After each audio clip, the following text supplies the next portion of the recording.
Hola, Shay. Hola, Karen. ¿Cómo estás? Bien, muy bien. Como si no tuviéramos aquí 4 horas. Ya sé, más, como 6. No, no sé, ¿cuánto? No sé, muchas No horas. pasa nada. Pero bueno, teníamos mucho tiempo sin grabar episodio. Too much. Ya hacía falta, pero julio, verano, sí. Eso. Entramos en un coma de calor. Ay, bueno, ya hicimos ese episodio, pero yo sigo sufriendo el calor. Ahí viene el agua. I hope. Ajá, pero no necesariamente el fresco. Pero Como bueno. hace rato que mi teléfono nos avisó, ya va a parar de llover. Y yo, ¿cuándo cayó una gota? Nunca. Eso estuvo muy chistoso. Hoy tenemos un tema muy interesante, intrigoso, Karen. Hoy vamos a hablar de la ciudad prohibida. Oye, pero no crean que es la ciudad que está bajo tierra o la ciudad, sí. No. Nada de eso. O algo esotérico o del tercer tipo, tampoco. Tampoco. No, es algo más mundano, pero que restringe un montón de cosas en la ciudad para mucha gente. Exacto. Vamos a hablar de la normativa, de leyes, de cosas, reglamentos, regulaciones que hacen que no podamos tener la ciudad que queremos. Sí. Como la ciudad ideal está prohibida. Todo eso que queremos hacer, muchas veces la ley no lo permite. Tan, tan, tan. Hay que empezar por la parte, a lo mejor explicando una parte medio tediosa un poco, pero que tiene que ver con cómo se organiza administrativamente el territorio, ¿no? En la Constitución política de nuestro país está definido en el artículo 115 constitucional que son los municipios los responsables del territorio. Los gobiernos estatales también tienen ciertas facultades, el gobierno federal tiene ciertas facultades, pero a nivel local, territorial, de esas calles que caminamos, de esos terrenos en donde vivimos, o nos educamos o nos recreamos, Manda el municipio. es correcto. Entonces, eso puede ser algo muy bueno, pero también puede ser algo no tan bueno, ¿no? Históricamente ha habido una, pues, carencia de profesionalización en los municipios, sobre todo en un territorio tan grande, tan diverso como el nuestro, ¿no? Entonces, entendiendo también que la planeación urbana, y de esto sí sabes mucho más tú, es una carrera reciente en nuestro país, pues no tenemos necesariamente una clase, digamos, de funcionarios públicos capacitada, ¿no? O no tuvimos. Hoy ya cada vez más vemos pues gente muy capacitada en estos lugares, sin embargo, pues ya tenemos décadas de desarrollo urbano del territorio, ¿no? Claro, ha habido gente, hay que decirlo, muy experta desde hace mucho tiempo, pero poca para lo vasto que es nuestro territorio. Al final, pues no se daba abasto el país en atender sus necesidades. Correcto. Y estos municipios pues no van por la libre o no deberían ir por la libre, ¿no? Tenemos todo un sistema legal a nivel federal y estatal que debe estar alineado a lo que sucede en cada uno de estos municipios. Correcto. Entonces, tenemos la Ley de Asentamientos Humanos, Ordenamiento Territorial y Desarrollo Urbano, que esa es relativamente reciente, de 2016, y algunas otras leyes que han surgido, como la Ley de Movilidad y Seguridad Vial, que es del año pasado, antepasado, y todas esas deberían de desdoblarse en leyes estatales en cada una de esas materias. En Nuevo León en particular sí tenemos la Ley de Asentamientos Humanos, Ordenamiento Territorial y Desarrollo Urbano para Nuevo León, pero la Ley de Movilidad no está todavía homologada con esta Ley Federal de Movilidad y Seguridad Vial. Entonces, eso sucede, es común que suceda, ¿no? O sea, avanza la política pública y la regulación y la normativa a nivel federal, a veces a nivel estatal, pero luego si nos vamos al detalle de los municipios y vamos a ver de qué año son los planes de desarrollo urbano municipales, no sé, de los 18 municipios de la zona metropolitana, pues nos vamos a encontrar que hay municipios que ni siquiera tienen un plan de desarrollo urbano municipal, ¿no? Muchas veces relacionado con estas zonas de hipercrecimiento que se están dando en la periferia de las ciudades, ¿no? O que se les desactualizó muchísimo su plan de desarrollo. Correcto, el municipio de Monterrey está actualmente en el proceso de actualización de este plan y tenían como 10 años más o 10 menos años justo, sí. Sí, sin actualizarlo, ¿no? Entonces, pues sí, hay cosas que están desarticuladas o que no están homologadas con estas nuevas leyes. Y desde ahí ya tenemos pues algunas cosas prohibidas a un nivel que sí deberían estar permitidas a otro y viceversa, ¿no? ¡Qué complicación! Empezamos fácil.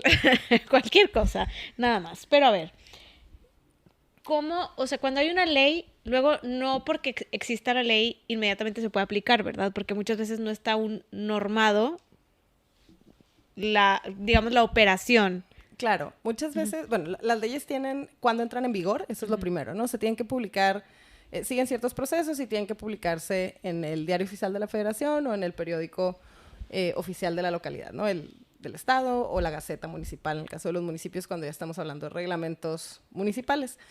Y ahí en los transitorios, que son los últimos puntos que vienen en estos documentos, viene cuando entran en vigor. Muchas veces es al día siguiente de su publicación y en otras ocasiones es un mes después, 30 días después, 60 días después, etcétera, ¿no? Además de eso, hay algunas leyes que prevén que se tienen que desarrollar reglamentos. Entonces, dejan algunos capítulos o artículos a niveles generales y especifican que el detalle se definirá en el reglamento. Y luego, si todavía no existe el reglamento, pues no tienes cómo llevar a cabo lo que se establece en la ley. Correcto. Entonces, ese es otro paso más que no garantiza que teniendo las leyes, pues se arreglen las cosas, ¿no? Y esa es una pequeña parte, porque la otra es que muchas leyes no determinan operacionalmente o institucionalmente qué ajustes hay que hacer o qué recursos hay que destinar para que eso opere, ¿no? Claro, nos sientan como una visión de la ciudad, tenemos el derecho a la ciudad, todo el mundo debería de poder acceder a una vivienda, etcétera, pero luego no se dice cómo, con qué se come. Sí, sí. Y pasa muchísimo con los derechos de segunda generación, decía Alejandro Aravena en una conferencia hace un año más o menos que anduvo por acá, y decía eso, ¿no? O sea, es difícil que se cumplan estos derechos que implican acción, ¿no? Que implican proacción, por ejemplo, el derecho a la movilidad, o el derecho a la salud, o el derecho a la vivienda, ¿no? O sea, está garantizado el derecho en teoría constitucionalmente y en las leyes, porque pues no puedes negar ese derecho en una ley que sí está en una constitución o en un instrumento de orden superior. Sin embargo, ¿cómo garantizas ese derecho? O sea, sí, tú tienes derecho a la vivienda, pero ¿quién te va a dar esa vivienda? ¿A través de qué? Claro, y tienes derecho a una vivienda gratuita, tienes derecho más bien a opciones de vivienda, tienes derecho a una vivienda en propiedad, en renta, en ocupación, en cooperativa. O sea, todo eso no necesariamente está articulado. Entonces, ahí es en donde se empieza a complicar la cosa. Y luego, si le sumamos que muchas veces las legislaciones locales no solo no dicen cómo sí hacerlo, sino que lo que plantean prohíbe o limita que tú tengas ese acceso al cumplimiento de derechos, ¿no?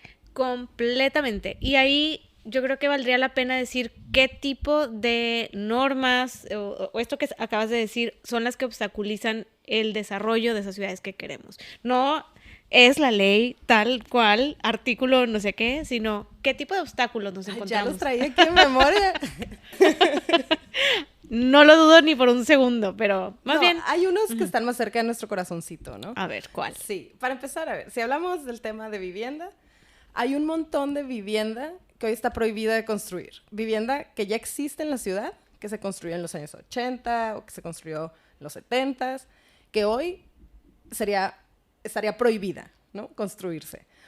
Por ejemplo, estos desarrollos de vivienda de interés social, pero en bloque, o sea, es decir, edificios de departamentos de 4 pisos, los condominios Constitución, por ejemplo, ahí estarían prohibidos por varias razones. Por una parte, por la densidad, ¿no? Tenemos un entendimiento curioso de la densidad. Hoy, en muchas zonas, digamos, donde se está construyendo más o edificando más, la densidad está topada, pero el CUS no. El CUS es un factor que te determina la cantidad de metros cuadrados que tú puedes construir y es una proporción, un ratio del tamaño de tu terreno. Entonces, para no arquitectos, urbanistas, gente en este medio, coeficiente de uso de suelo. Correcto. Entonces, tú tienes un terreno de 100 metros cuadrados, quisiese. Entonces, tienes ese terreno de 100 metros cuadrados y te dicen que tú tienes un CUS de 1. Eso quiere decir que tú puedes construir 100 metros cuadrados de construcción en ese terreno. O sea, tienes 100 metros de terreno y un CUS de 1. Y así lo vas multiplicando. Si tú tuvieras un CUS de 10, tú podrías construir 1000 metros cuadrados en ese terreno. ¿Qué empieza a pasar? Que en la medida en la que tienes más capacidad de edificación, o sea, más metros cuadrados, y ante un terreno de una medida limitada, 100 metros cuadrados, o sea, tú no tienes más a nivel de suelo, pues lo que pasa es que empiezas a crecer en altura, ¿no? Entonces, imagínense que muchas de las torres que están construidas por ahí, sobre todo los terrenos que están en avenidas de alta velocidad o alto impacto, que es como se clasifican muchas veces en los planes de desarrollo urbano, su CUS es libre. Libre. La torre de 1 kilómetro más alta de Latinoamérica del mundo. Tantos kilómetros. Que diga tantos kilómetros. Tantos metros cuadrados como quieras. CUS libre. Donde empieza a haber algunas restricciones puede ser en la altura. Pero hay veces en donde la altura tampoco está limitada. Entonces, tú tienes CUS libre, cantidad de metros cuadrados que tú quieras, y altura libre. ¿Qué quiere decir? Que puedes construir todo lo que quieras, pero te topan la densidad. ¿Qué hace eso? Que tú tienes mucha disposición o disponibilidad de metros cuadrados, pero poca disponibilidad de cantidad de viviendas. Entonces, ¿qué sucede si puedes construir pocas viviendas en muchos metros cuadrados? Le pones un centro comercial, un hotel, unas oficinas, bueno, si se te permite uso mixto, claro, ¿verdad? Claro, usos mixtos es una, pero la otra es que el tamaño de las viviendas, pues no pienses en viviendas pequeñas, pienses en viviendas grandes. A mayor cantidad de metros cuadrados, pues mayor costo también de construcción. A mayor altura, mayor costo de cimentación, de estructura. Y Impacto. vamos a entrar, claro, no, y con eso también encareces todo lo demás, ¿no? O sea, esos metros cuadrados cuestan, ¿no? Vamos a entrar a otro criterio, además de este del CUS y la densidad, que es el de los cajones de estacionamiento. Gran tema. Tema odiado por mí, Por muchas personas. desde siempre. Sí, es que es una exageración. Sí. Ahí tengo tanto en la cabeza sobre este tema. Hay un experto que ha dedicado su vida al estudio de los cajones de estacionamiento. Se llama Donald Shope. Tiene todo un séquito de seguidores también, que son sus fans. Pero bueno, tiene un libro muy bueno que se llama The High Cost of Free Parking, el alto costo del estacionamiento gratuito. Y lo que él analiza ahí, analiza muchas cosas, pero una de las conclusiones obvias, pero que es importante que se digan, es que el estacionamiento gratuito tiene un impacto en costo de vida. Es decir, si a ti te piden construir un cajón por cada vivienda, o 2 cajones, o un cajón por cada 30 metros cuadrados o 25 metros cuadrados de oficina, el costo por metro cuadrado de oficina o de vivienda va a ser mucho más caro porque le sumas ese costo de construir esos cajones, ¿no? El costo directo, o sea, el espacio, los 30 metros cuadrados estimados por cajón, entre 30 y 35, pero además lo que te implica construir eso en un edificio. O sea, tú le estás añadiendo 5, 6, 7 niveles de construcción que la cimentación y la estructura tienen que cargar, y eso también se lo estás incrementando a la vivienda, ¿no? O sea, el costo por metro cuadrado de esa vivienda. También pone como un tipo de usuario particular a esa vivienda, ¿no? O sea, presupone que todo mundo tiene un auto y va a requerir de 1 a 2 cajones de estacionamiento para vivir en ese lugar. Claro. Imagínate que tienes una exigencia de 2 cajones por vivienda, en una vivienda de departamentos, y el estimado de metros cuadrados necesarios por cajón, o sea, no solo el espacio que ocupa el auto, sino también se consideran entradas, salidas y circulaciones, es entre 30 y 35 metros cuadrados por cajón. Si tú tuvieras 2 cajones de estacionamiento, ya tienes entre 60 y 70 metros cuadrados. Más que una vivienda mínima. Correcto. Para que 2 carros habiten. Claro, si tú tienes una vivienda de 2 recámaras, pues tendrás entre 60, 70, 80 metros cuadrados o más, pero ya estás hablando de que estás duplicando los metros cuadrados de tu vivienda por almacenar 2 carros. Y no es opcional. La ley obliga a que tengas un carro o un espacio para un auto. Sí, el carro ahí. Si quieres no, pero el cajón tuyo será. Claro, pero además no es gratis, aunque te estén diciendo que es gratis. O sea, es decir, ese costo no lo absorbe el desarrollador o quien te esté vendiendo esa vivienda. Lo pagas tú en el costo por metro cuadrado de acceder a esa vivienda, ¿no? Entonces, eso vuelve prohibitivos los costos para un montón de gente en esta ciudad y en este país y en este planeta, ¿no? Por supuesto, y eso llevado a un edificio y a la vivienda muy particularmente, pero el problema del cajón de estacionamiento se multiplica por toda la ciudad, porque al final tenemos que tener esos espacios de almacenamiento, bueno, no tenemos que, pero muchas veces la normativa sí lo pide así. Tenemos prohibido no tenerlo. Exacto. Bueno. Sí, eso es hablando igual, ¿no? De cajones de estacionamiento, pero también lo que decías, ¿no? Un centro comercial. Las rentas de esos locales comerciales también están en función de los cajones de estacionamiento, claro. Y pues se preguntarán, ¿y cómo me voy a mover si no me muevo en auto? ¿No? Pero bueno, empieza a haber algunos programas como el Desarrollo Orientado al Transporte o el famoso DOT, que dice que cerca o en torno a las estaciones y líneas de transporte público masivo, como metro o Metrobús, Transmetro, que aquí en Monterrey se llama Ecovía, que son estos Bus Rapid Transit, que son, pues eso, ¿no? Como también transporte público masivo basado en autobuses o basado en trenes, que son los metros. Tú puedes desarrollar vivienda, comercio, usos mixtos, orientado al transporte, es decir, que tú aproveches esas infraestructuras de movilidad para poder desarrollar más densidad, porque puedes mover más eficientemente a la gente, porque estos transportes son más eficientes. Sin embargo, hoy está un criterio pues muy ambiguo en ese sentido. Te permiten reducir hasta el 50% de la cantidad de cajones de estacionamiento, pero es opcional.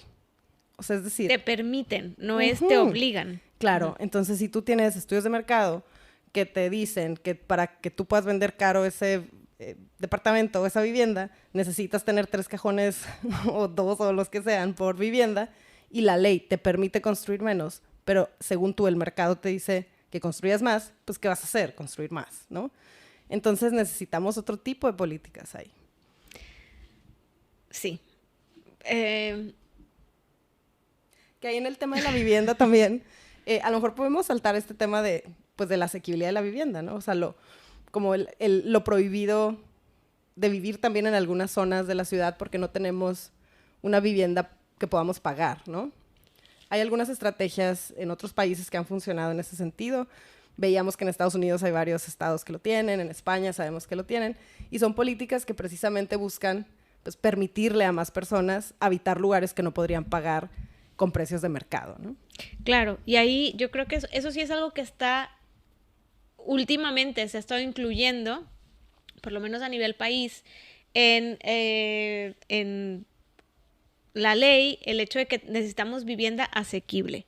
Se menciona, pero no se dice dónde tiene que estar esa vivienda, o se dice de manera muy general cerca de los centros de trabajo, pero nuevamente no cómo lograrlo. Y una de las vías de lograrlo ha sido dejar de pensar que cuando hablamos de vivienda solamente estamos hablando de vivienda nueva, que se realiza, vivienda de interés social, muy particularmente aquí en México nueva, que generalmente se hace en la periferia. Al ya no haber un banco de tierra y terreno disponible para hacer esas grandes viviendas, el tema de la recuperación de otros edificios para vivienda, el tener múltiples tipos de vivienda, múltiples perfiles de usuarios y hacer una reserva de esa vivienda en zonas céntricas, pues es una de las maneras en las que se ha avanzado.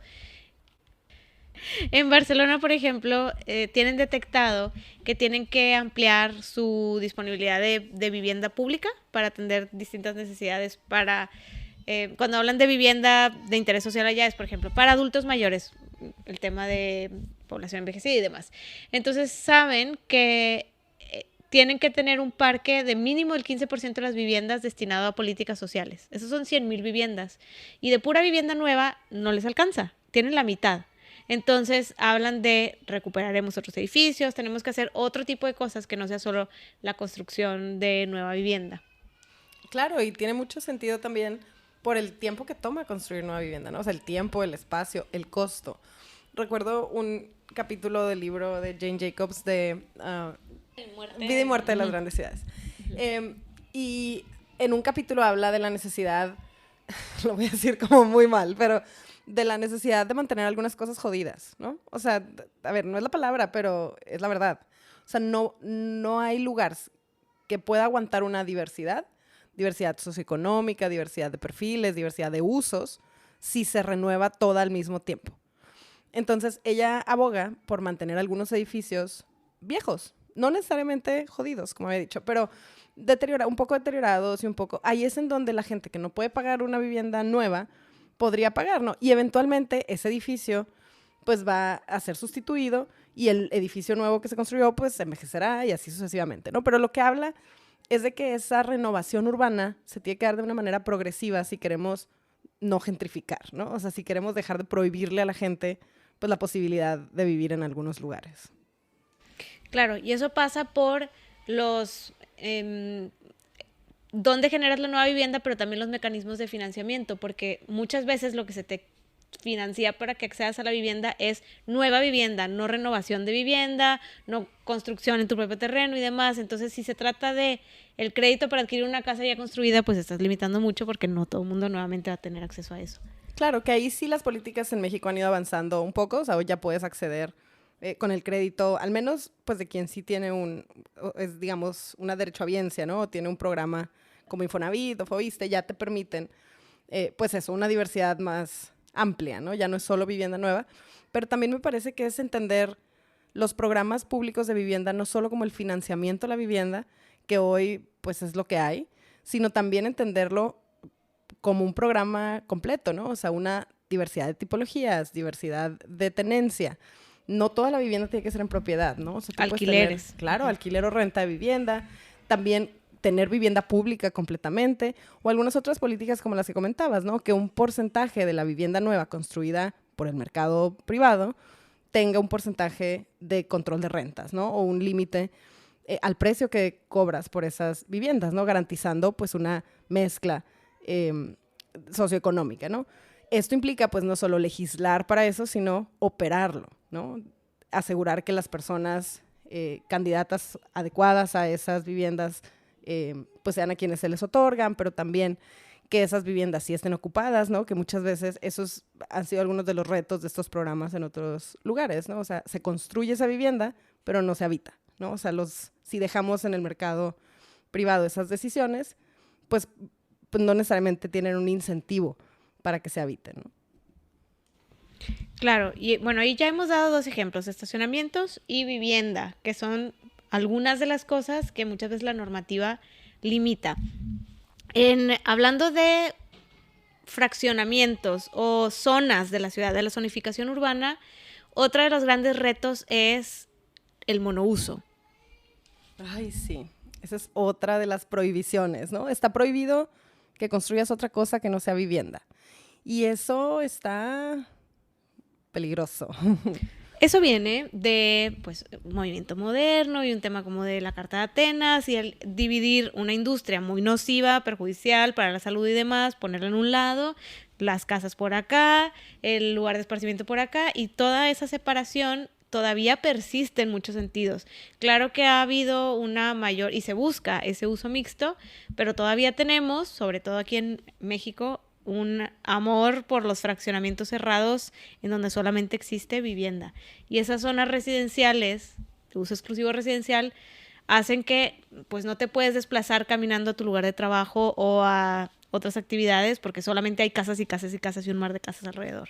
Sí, y ahí podemos ver pues varios elementos, ¿no? O sea, si nos vamos un poco como hacia la historia de la zonificación como política pública para el desarrollo urbano, tenemos también algunas cosas medio turbias. O sea, sí viene de un higienismo, o sea, de una búsqueda porque las industrias contaminantes estuvieran lejos de la vivienda, pero también viene de una segregación socioespacial, o sea, es decir, la población de mayores ingresos queriendo separarse de la población de menores ingresos, y también de un tema racial. En algunos momentos la zonificación se usó para no permitir que las personas de color estuvieran cerca de las personas blancas, ¿no? Los Red Line Districts en Estados Unidos. Entonces, pues eso, ¿no? Tenemos una zonificación que ya no es, o más bien una política de planeación urbana basada en la zonificación que ya no es vigente. Sin duda habrá algunas zonas, y sigue siendo parte de la lucha, que la industria contaminante esté en medio de lugares habitables. Para empezar, pues deberíamos tener industrias que ya no contaminen, ¿no? O sea, esas mismas industrias han avanzado en otros países para evitar esta contaminación, sobre todo del aire, del agua. Pero además de eso, pues hay otras maneras mucho mejores de resolverlo, ¿no?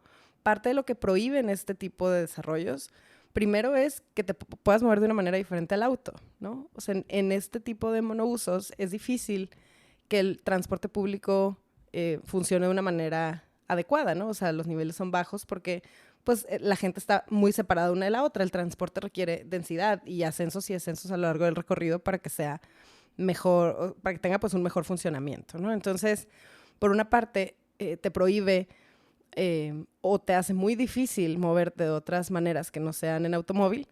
También prohíbe el libre tránsito o el paso por espacios públicos. O sea, estos fraccionamientos a la hora de fraccionarse definen el espacio público que deben ceder y muchas veces queda dentro de las barreras del propio fraccionamiento, ¿no? Y es un espacio público al que cualquiera debería tener acceso y por como lo difícil de llegar ahí, o sea, la accesibilidad, pero además porque está tras bardas y rejas, pues también lo vuelve poco accesible, ¿no? Entonces estás construyendo o desarrollando espacio público nuevo al que nadie tiene acceso más que quien vive en el fraccionamiento, ¿no?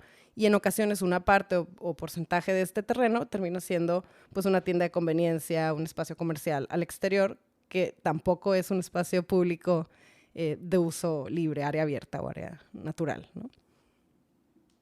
Que luego estos lugares, dependiendo de dónde están, empiezan a tener como una misticidad de usos no así definida en la zonificación, pero empieza a aparecer pues lo que la población necesita, ¿no? Y un comercio residencial, podríamos decir así, y no sé si ya lo habíamos platicado esto alguna vez o no. Lo hemos platicado nosotras, estoy segura, pero no sé si aquí. No me suena. No, pero hemos hablado de que en algunas zonas que son exclusivamente residenciales aparece la papelería, la tiendita de abarrotes, la peluquería y demás comercios que pues la población al final necesita.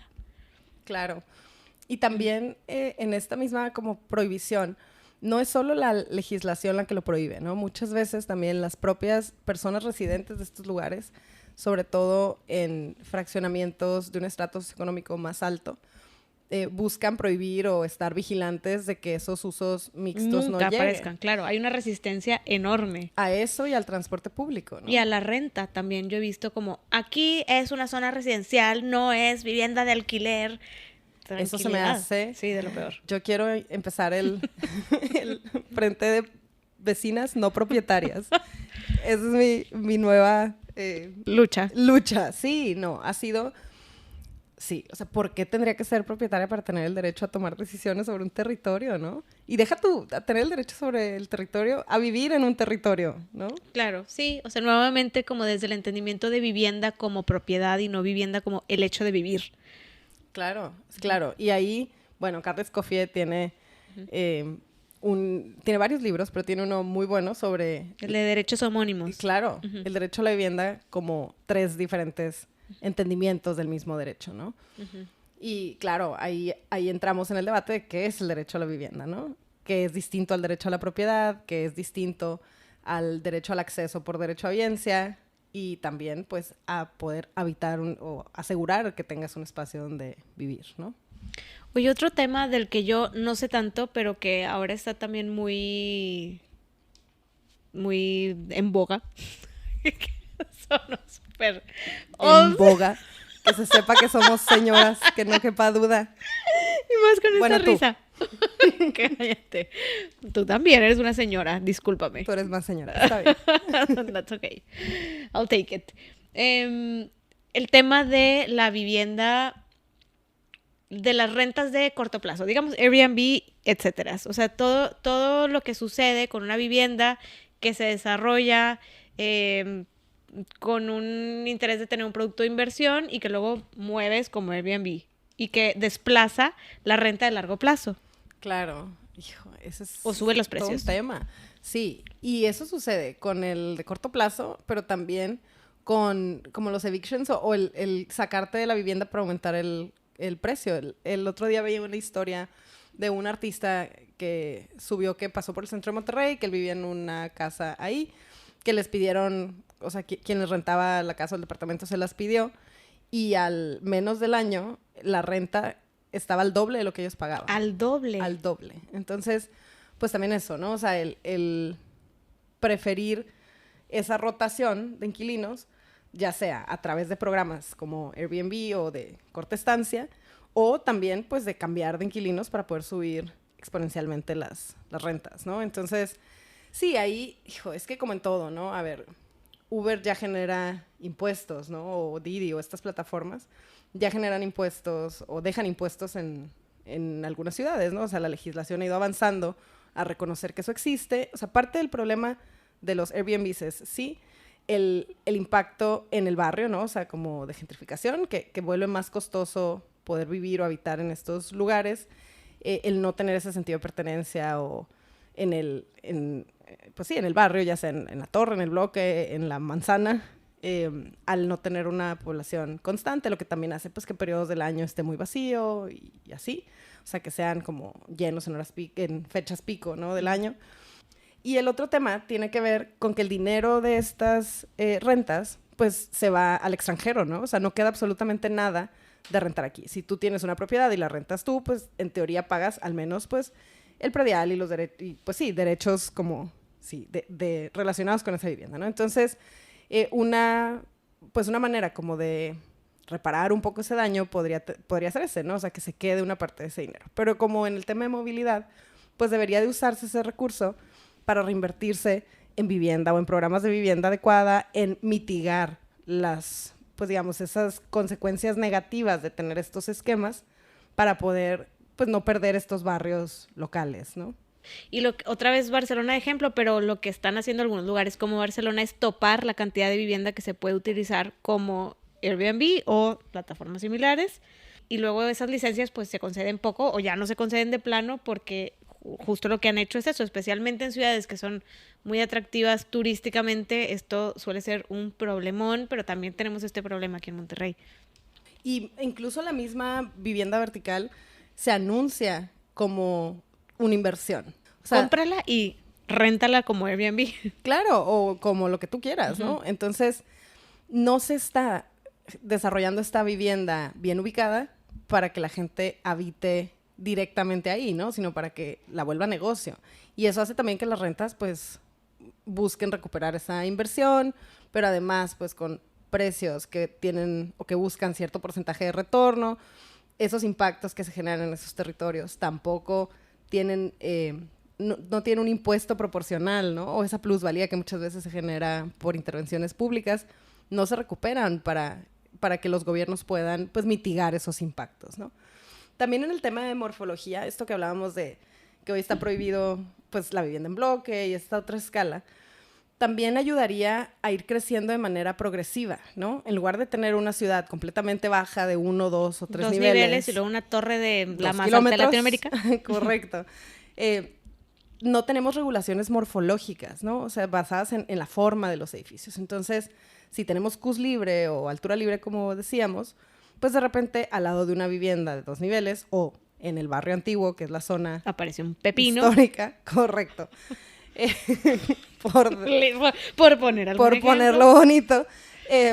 Y pues eso, ¿no? O sea, tienes unas escalas que se salen para empezar, de la escala humana, pero de toda proporción con respecto a la ciudad, ¿no? O sea, deberíamos optar por un crecimiento progresivo, paulatino de la ciudad, pero si son los privados quienes tienen la decisión de dónde topan esa altura y ese CUS, pues no necesariamente pues se tomarán las mejores decisiones de lo común, ¿no? Que al final de cuentas serían las que debería estar planteando, tomando, pues, los gobiernos locales, ¿no? Oye, regresando a un tema que mencionabas de la historia de quienes se salieron y regresaron y la vivienda, bueno, no regresaron a esa vivienda porque ya costaba el doble, pero que se dieron cuenta que costaba el doble.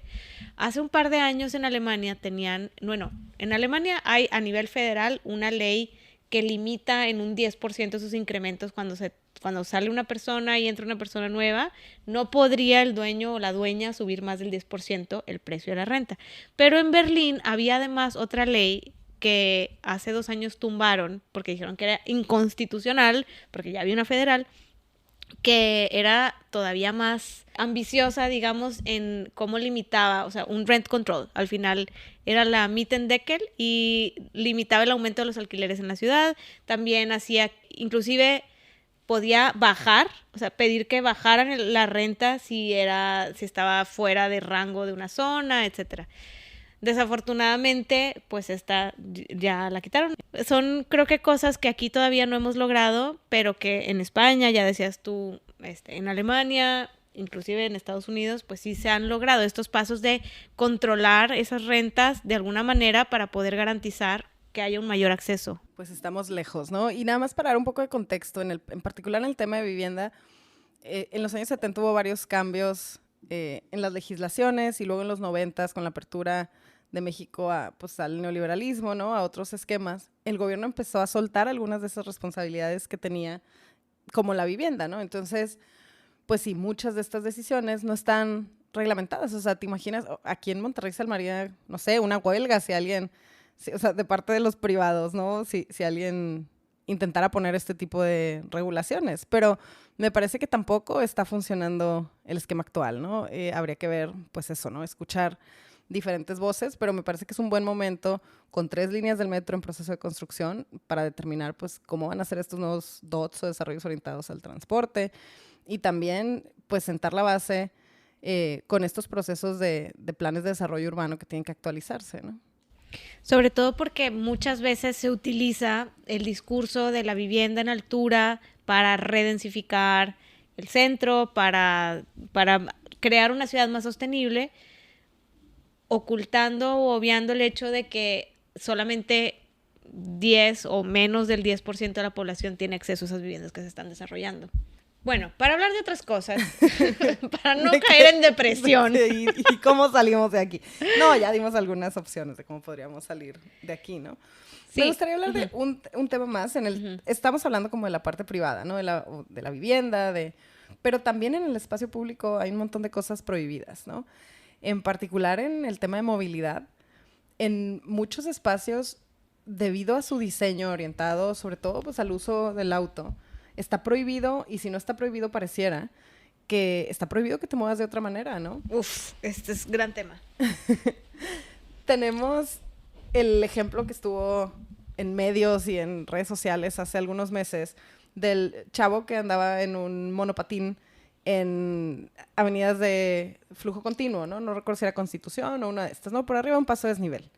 Y había opiniones polarizadas sobre si debería o no, si eso era legal o no. Por una parte, por la seguridad, ¿no? O sea, si eso se considera algo seguro. Que ahí a mí me gustaría hacer hincapié, y cada que puedo lo digo, que el riesgo de andar en la calle no es porque el chavo anduviera en monopatín o porque yo ande caminando en bicicleta. El riesgo es que los autos van a altas velocidades, ¿no? Lo que mata son los autos a gran velocidad. Entonces, pues muchas de las calles están diseñadas para que la única manera de moverte sea en auto, y no voy a decir para moverte de forma segura, porque ir a alta velocidad no es seguro para nadie, ¿no? Uh-huh. Ya tenemos también en la Ley de Movilidad, la Ley General de Movilidad y Seguridad Vial, límites de velocidad para todas las calles en todo el país. Entonces, deberíamos de, pues eso, ¿no? Buscar que se armonicen nuestras leyes locales, pero también que las geometrías de las calles tengan esas regulaciones, que se implementen programas de control de la velocidad, y que se permita, al final de cuentas, esas calles son espacio público, ¿no? O sea, habría que ver qué porcentaje, del territorio está destinado a calles, qué porcentaje del espacio público de la ciudad es calle, y qué porcentaje de esos kilómetros los podemos usar independientemente del medio en el que nos movamos, o solo con carro, ¿no? O sea, si está prohibido poder acceder a estos espacios, ya sea porque está declarado así en la misma vía, o porque es de mucho riesgo por la velocidad que tienen los carros ahí, ¿no? Eso me recuerda que en junio de este año, 2023, para quienes nos oigan en el futuro, se reformó la Ley de Asentamientos Humanos, Ordenamiento Territorial y Desarrollo Urbano de Nuevo León, y en el artículo 79 justo mencionan esto, que se tiene que garantizar la máxima interconexión entre vialidades para permitir mayor diversidad de rutas entre destinos que facilite el acceso a los satisfactores por medio de la movilidad peatonal y la no motorizada. Entonces, muchas veces se habla de tenemos que conectar más las calles, no sé qué zona de la ciudad está encerrada, la ley dice que hay que liberarla. ¿Y cómo se libera? Con una calle que si banquetas tiene son de 45 centímetros y en fin. O se dice por aquí no se debe caminar, qué locura, estás tonto o qué, o sea, es tu problema por andarte arriesgando. Cuando no se está cumpliendo no se está promoviendo la movilidad no motorizada sostenible. Claro, otro elemento, otro criterio que viene en las leyes federales que parece que no entra al bajar al esquema local, es que no solo hay que promover espacios para la movilidad no motorizada, para la movilidad colectiva, también hay que racionalizar el uso del auto. O sea, eso está en la ley. La ley dice que deberíamos buscar disminuir los viajes en auto, racionalizar el uso del automóvil. Y eso no está en la agenda pública, ¿no? Así como hacen corredores verdes e intersecciones seguras, también hacen pasos a desnivel y gasas y ampliación de carriles. Y está también planteado este segundo piso en Morones, que es absurdo. Por favor. En el mundo están demoliendo esos segundos pisos, ¿no? Entonces, pues no podríamos. Y además, encima del río Santa Catarina, como si no fuera suficiente ya con todo lo que tiene encima y con los incendios y con la deforestación que habían estado haciendo, ¿no? Entonces, pues eso, o sea, tenemos que entender, o debería estar claro, que debemos acompañar estos proyectos de movilidad no motorizada y sostenible de una racionalización del uso del auto, ¿no? O sea, si no, pues evidentemente la gente que pueda va a seguirse moviendo en automóvil si eso sigue siendo la manera más conveniente de movernos, conveniente entre comillas, porque sigue siendo pues la que más daño nos hace, ¿no? Claro, y es que, o sea, para empezar, ser lo suficientemente críticos como para decir, aquí hay claramente una incoherencia entre lo que se está planteando, la visión de ciudad que queremos y lo que estamos llevando a cabo. Y bueno, luego todo lo que se requiere para poder... Sí, para podernos mover sosteniblemente es financiar el transporte público, invertirle, facilitarlo, que se diversifique, en fin, un montón de cosas. Bueno, Shay, a ti, si pudieras cambiar una ley, ¿qué ley cambiarías en este momento? Yo creo que alguna que asegurar un porcentaje de vivienda adecuada en los lugares centrales de la ciudad. Muy buena. ¿Tú? Alguna que reservara un banco de tierra. No quisiera ver en las periferias las condiciones que estamos teniendo. Creo que hay otra manera de hacerlo. Bueno, y digo, eso estamos diciendo nosotras, pero algunas de las apuestas fuertes a nivel normativo que se han hecho para llevarnos al tipo de ciudades que queremos. Una es el Clean Air Act en Estados Unidos para poder regular la calidad del aire, tema fortísimo no atendido aquí en Monterrey todavía de la manera que tenemos que hacerlo. Otra también en Alemania, la ley de energías renovables. O sea, es que le tenemos que apostar a energías limpias, reducir la cantidad de viajes que hacemos en auto, como ya dijiste. Claro, y no olvidar que, para empezar en el tema de calidad del aire, cómo nos movemos tiene un impacto súper importante, que son las fuentes móviles, pero también las fuentes de área, ¿no? O sea, la construcción y ocupación de cada vez más territorio, pues deforesta y acaba con las coberturas vegetales y eso también genera contaminación del aire, ¿no? En la medida en la que consumimos más territorio y lo urbanizamos, además de todo lo que implica los materiales que utilizamos para esas nuevas construcciones, está todo conectado, ¿no? Entonces, también no hay que olvidar, pues, que estos elementos, o sea, forman parte pues, de una sola ciudad, de un solo sistema o subsistemas, ¿no? Entonces, una cosa sin duda se conecta con la otra. Por una parte, cómo nos movemos, pero también cómo construimos ciudad, ¿no? Cómo pasamos de lo prohibido a lo permitido y a lo deseado. Ese es el tema. Claro, sin duda, sin duda. Si quieren seguir en la conversación y también ver qué andamos haciendo, además de este podcast, nos pueden seguir en redes sociales. Estamos en Instagram, sobre todo, también en Facebook y en Twitter como @tramaurbana. Y pueden también entrar a la página web. Ahí tenemos un chorro de material que también puede ser de su interés. Bueno, pues nada, vámonos. Listo, se acabó.